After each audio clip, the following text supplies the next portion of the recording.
अंजलि की जिंदगी एक गहरा फरेब बन चुकी थी। हर रात जब दुनिया सोती, उसके बेडरूम की दीवारें उसके गुनाहों की गवाह बनती। वह बेखौफ होकर अपने प्रेमी को घर बुलाती और उसी बिस्तर पर अपनी हसरतें पूरी करती जहां उसे अपने पति के साथ होना चाहिए था। लेकिन इस अय्याशी और धोखे के बीच एक चीज थी जो अंजलि को अंदर ही अंदर खटकती रहती थी, उसकी बीमार और बिस्तर से लगी सांस। दिन रात उस बेबस औरत की तीमारदारी करना अंजलि के लिए किसी नर्क से कम नहीं था। उसकी झुंझलाहट और नफरत धीरे धीरे एक खौफनाक जुनून में बदल गई और फिर उसने उस आखिरी रुकावट को हमेशा के लिए खामोश कर दिया। अपनी सास की जान लेने के बाद भी अंजलि के चेहरे पर कोई पछतावा नहीं था। वो वापस उसी कमरे में आई और अपने प्रेमी की बाहों में ऐसे लौट गई मानो कुछ हुआ ही ना हो। उसे लगा कि अब वह पूरी तरह आजाद है, लेकिन वह इस बात से अनजान थी कि खौफ का असली खेल तो ठीक आधी रात को शुरू होने वाला था। उस रात उस घर की बंद दीवारों के पीछे जो दास्तान लिखी गई और उनके इस गुनाह का जो खौफनाक अंजाम हुआ, वह किसी की भी रूह कपा देने के लिए काफी था। कहानी की शुरुआत कुछ यूं होती है। अंजलि एक ऐसी औरत जिसकी बेपनाह खूबसूरती के पीछे हसरतों और वासना की एक गहरी खाई छिपी थी। उसका पति सुरेश काम के सिलसिले में किसी दूसरे शहर में रहता था और इस दूरी ने अंजलि की जिंदगी में जो खालीपन पैदा किया, उसने एक खतरनाक मोड़ ले लिया था। इस सूनेपन को भरने के लिए उसने अपने कॉलेज के जूनियर दर्पण को चुना। दर्पण अब सिर्फ उसका प्रेमी नहीं बल्कि उसकी जिंदगी का सबसे स्याह और गहरा राज बन चुका था। जब भी मौका मिलता, रात के खामोश अंधेरे में अंजलि उसे अपने घर बुला लेती और बंद दरवाजों के पीछे दोनों बेखौफ होकर इस नाजायज रिश्ते की सारी हदें पार करते। लेकिन अंजलि की प्यास किसी अंतहीन कुएं की तरह थी। दिन ब दिन उसकी चाहतें इतनी हावी होती जा रही थीं कि अब दर्पण का साथ भी उसे कम लगने लगा था। आज रात भी दर्पण उसके बिस्तर तक आना चाहता था, लेकिन अंजलि ने उसे मना कर दिया। फिर भी उस रात के सन्नाटे में दोनों फोन पर देर तक फुसफुसाते हुए अपनी हसरतों को हवा देते रहे। दूसरी तरफ घर का माहौल अंजलि की रंगीन दुनिया से बिल्कुल उलट, एकदम घुंटू उदासी और मौत की खामोशी से भरा था। घर में उसका एक छोटा बेटा, बीमार सास और ससुर बलवंत मौजूद थे। सास की हालत इतनी जर्जर थी कि उनका शरीर बस बिस्तर का ही एक हिस्सा बनकर रह गया था। अंजलि को उस बेबस बुढ़िया से सख्त चिढ़ थी। उनकी देखभाल करना उसे अपने ऊपर एक बदनुमा बोझ लगता था। इसी नफरत के चलते उसने रीना नाम की एक केयरटेकर को काम पर रखा हुआ था। ससुर बलवंत की हालत भी कुछ खास नहीं थी। उनकी एक आंख की रोशनी जा चुकी थी और उन्हें ठीक से सुनाई भी नहीं देता था। लेकिन अपनी पत्नी के लिए उनका प्यार इतना गहरा था कि अपनी तमाम कमजोरियों के बावजूद वह एक साये की तरह हमेशा उस बीमार औरत के सिरहाने जमे रहते थे। एक तरफ घर में बीमारी और बेबसी का साया मंडरा रहा था, तो दूसरी तरफ अंजलि इन सबसे पूरी तरह बेपरवाह थी। उसका दिल और दिमाग सिर्फ दर्पण के खुमार में डूबा था। कभी वॉइस कॉल तो कभी वीडियो कॉल। उसका पूरा वजूद सिर्फ अपनी हवस और एक छलावे में जी रहा था। शादी के शुरुआती दिनों में अंजलि ने एक आज्ञाकारी बहू होने का दिखावा बखूबी किया था, लेकिन जल्द ही यह सब उसे एक बोझ लगने लगा। शादी से पहले उसकी अपनी एक आजाद जिंदगी थी, एक नौकरी थी, पर अब वह इस दमघोंटू घर की चार दीवारी में कैद होकर रह गई थी। उसकी इस घुटन को एक रात तब और हवा मिल गई जब केयरटेकर रीना अपनी तनख्वाह लेने आई। रीना ने बताया कि उसे कुछ दिनों के लिए गांव जाना है। अंजलि ने पैसे तो दे दिए, लेकिन अंदर ही अंदर उसका दिमाग सुन्न पड़ गया। रीना के जाने का मतलब था उस बीमार और बेबस सास की सारी गंदगी अब उसे खुद साफ करनी पड़ेगी। अगले ही दिन अंजलि का यह खौफ सच साबित हुआ। जब वह और उसके ससुर बलवंत मिलकर उस बीमार औरत की सफाई कर रहे थे, तो कमरे में फैली उस सड़ांत और बदबू ने अंजलि के पेट में मरोड़ पैदा कर दी। उसे इतनी भयंकर उबकाई आई कि उस दिन उससे ठीक से खाना तक नहीं बना। नफरत और गुस्से से उसका खून खौलने लगा। उसे लगने लगा कि वह एक ऐसे सड़े हुए दलदल में फंस चुकी है जहां से निकलने का कोई रास्ता नहीं है। इसी छटपटाहट से बचने के लिए उसने अपने छोटे बेटे को मायके भेजने का फैसला लिया। जैसे ही उसने यह बात फोन पर दर्पण को बताई, दर्पण की आंखों में हवस की चमक और गहरी हो गई। उसने फुसफुसाते हुए कहा कि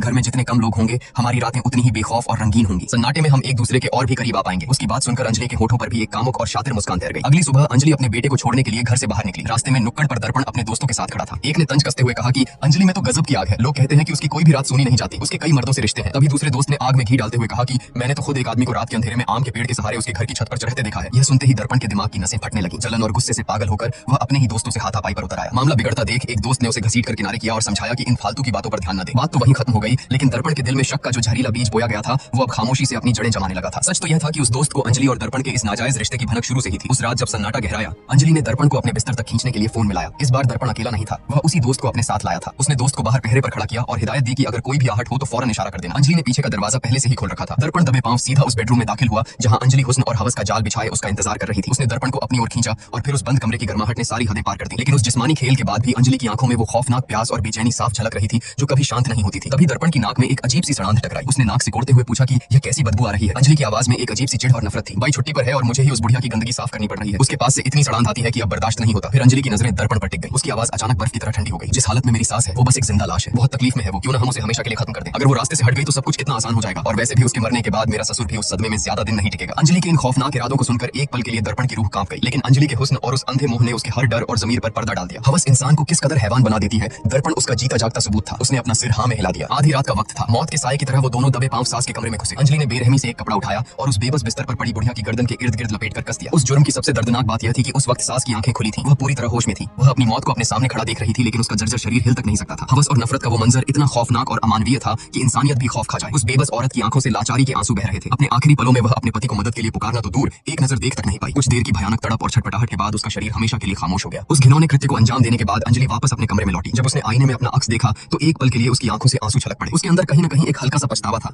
लेकिन हवस और आजादी की उस अंधी चाहत ने उसकी बची खुची इंसानियत को भी निकल लिया था। उसने खुद को संभाला और अपने चेहरे से खौफ के भाव मिटाते हुए दर्पण से फुसफुसाकर कहा कि सुबह होते ही मैं रोना पीटना शुरू कर दूंगी। सबको लगेगा कि बीमारी की वजह से सासू मां की मौत हो गई। किसी को हम पर जरा भी शक नहीं होगा। लेकिन अगले ही पल अंजलि के चेहरे का रंग उड़ गया। जिस कपड़े से उसने अपनी सास की जान ली थी वो तो उसी कमरे में छूट गया था। घबराहट में वह वापस उस मनहूस कमरे की तरफ भागी, लेकिन बिस्तर के पास वह कपड़ा कहीं नहीं था। उसका दिल जोरों से धड़कने लगा। वह दबे पांव ससुर के कमरे तक गई, पर वहां बलवंत गहरी नींद में सो रहा था। अंजलि ने खुद को तसल्ली दी कि वह बूढ़ा इंसान तो बहरा है, उसे क्या ही पता चलेगा। उसने मान लिया कि शायद हड़बड़ी में वह खुद ही उस कपड़े को कहीं रखकर भूल गई है। इस खौफ और दिमागी तनाव को दबाने के लिए अंजलि वापस अपने बेडरूम में आई और खुद को पूरी तरह दर्पण के हवाले कर दिया। मौत के उस खौफनाक साये और एक लाश के ठीक नीचे वे दोनों एक बार फिर अपनी उसी रंगीन दुनिया में डूब गए। जब उनका यह खेल खत्म हुआ तब रात काफी गहरी हो चुकी थी। किसी को शक न हो इसलिए अंजलि ने दर्पण को फौरन घर से बाहर जाने को कहा, लेकिन जैसे ही वे पिछले दरवाजे तक पहुंचे उनके होश उड़ गए। दरवाजा बाहर से लॉक था। घबराहट में वे दोनों मुख्य दरवाजे की तरफ भागे, लेकिन वह भी बाहर से बंद किया जा चुका था। अब अंजलि को यह महसूस होने लगा कि वे एक भयानक जाल में फंस चुके हैं। खौफ के मारे अंजलि सीढ़ियों की तरफ भागी, लेकिन तभी ऊपर से एक भारी दरवाजा सीधा उसके सिर पर आ गिरा। वह दर्द से चीखते हुए नीचे गिरी। उसका सिर फट चुका था। उसकी चीख सुनकर दर्पण पागलों की तरह उसे बचाने दौड़ा, लेकिन उस घुप्प अंधेरे में किसी ने उस पर भी एक जानलेवा हमला कर दिया। अब दोनों खून से सने बुरी तरह जख्मी हालत में एक कोने में बेबस पड़े थे। मौत अब उनके सिर पर खड़ी थी। अंजलि की फटी हुई आंखें अब समझ चुकी थीं कि घर में कोई है जो उन दोनों को जिंदा नहीं छोड़ना चाहता। और तभी उस खौफनाक सन्नाटे और अंधेरे को चीरता हुआ वह चेहरा सामने आया। वह कोई और नहीं, उसका अपना ससुर बलवंत था। उस काली रात का सच तो कुछ और ही था। जब अंजलि और दर्पण उस बेबस सास की जान ले रहे थे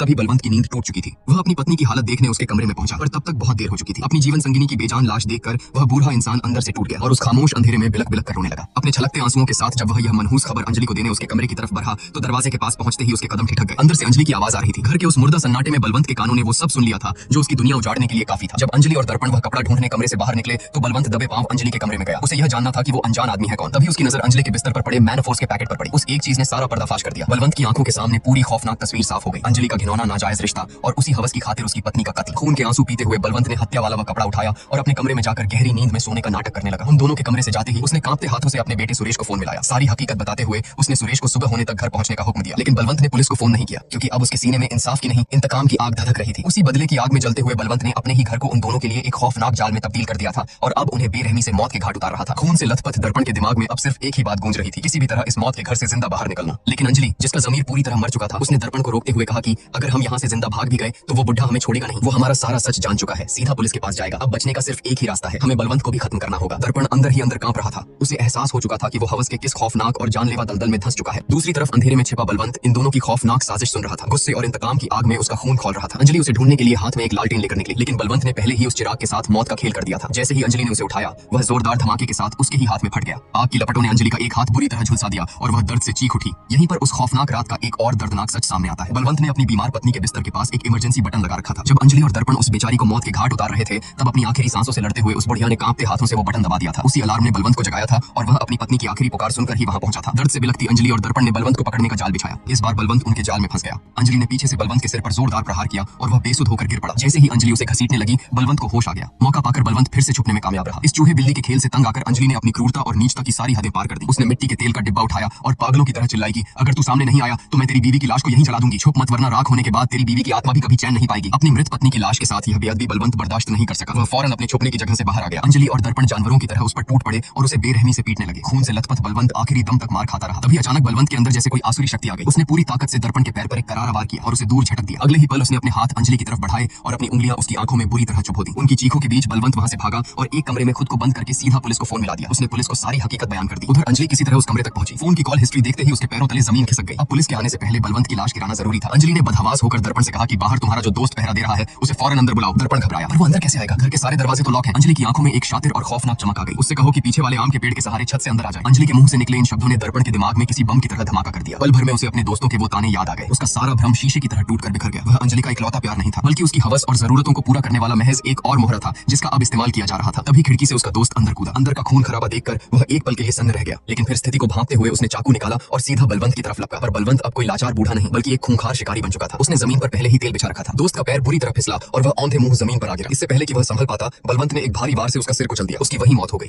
यह खौफनाक मंजर देखकर अंजलि की रूह कांप गई। मौत को अपने इतने करीब देख उसका शातिर दिमाग अपनी आखिरी और सबसे नीच चाल चलने लगा। वह भागकर अपने कमरे में गई और कांपते हाथों से अपने पति सुरेश को फोन मिला दिया। फोन उठते ही वह घड़ियाली आंसू बहाते हुए चीखने लगी कि जल्दी आ जाओ, घर में एक अनजान गुंडा घुस आया है। उसने मम्मी पापा दोनों को मार डाला है और मुझे भी बुरी तरह जख्मी कर दिया है। मुझे बचा लो। दरवाजे के पीछे खड़े दर्पण ने यह सब सुन लिया। अंजलि का असली और घिनौना चेहरा अब पूरी तरह बेनकाब हो चुका था। वह अपने गुनाहों का सारा ठीकरा दर्पण के सिर फोड़कर खुद मासूम बनना चाहती थी। धोखे की आग में जलते हुए दर्पण उस पर झपटा। दोनों के बीच हाथापाई हुई, लेकिन अंजलि उसे चकमा देकर वहां से भाग निकली। उसे ढूंढते हुए दर्पण जैसे ही अंधेरे में एक दूसरे कमरे में घुसा, बलवंत का बिछाया एक और जाल उस पर मौत बनकर टूट पड़ा। ऊपर रखा एक भारी गैस सिलेंडर सीधे उसके सिर पर आ गिरा और दर्पण की कहानी उसी दर्दनाक झटके के साथ हमेशा के लिए खत्म हो गई। उधर मौत के खौफ में अंजलि अब भी बलवंत की जान लेने के लिए पागलों की तरह उसे ढूंढ रही थी, लेकिन बलवंत अब इस खूनी खेल का अंत तय कर चुका था। वह अंजलि के वार से खुद को बचाते हुए मुख्य दरवाजे तक पहुंचा। उसने अपने मुंह के अंदर छिपाकर रखी हुई चाबी बाहर निकाली, ताला खोला और अंधेरे से निकलकर बाहर आ गया। बाहर सुबह की पहली किरणें फूट चुकी थीं और पुलिस की गाड़ियां सायरन बजाते हुए घर को घेर चुकी थीं। घर के अंदर का मंजर किसी कसाई खाने से कम नहीं था। एम्बुलेंस के जरिए घायलों और लाशों को बाहर निकाला जाने लगा। तभी सुरेश भी बदहवास हालत में वहां पहुंच गया। अपने घर को खून से सना श्मशान बना देख उसके पैरों तले जमीन खिसक गई। लेकिन जब पुलिस और सुरेश घर के अंदर गए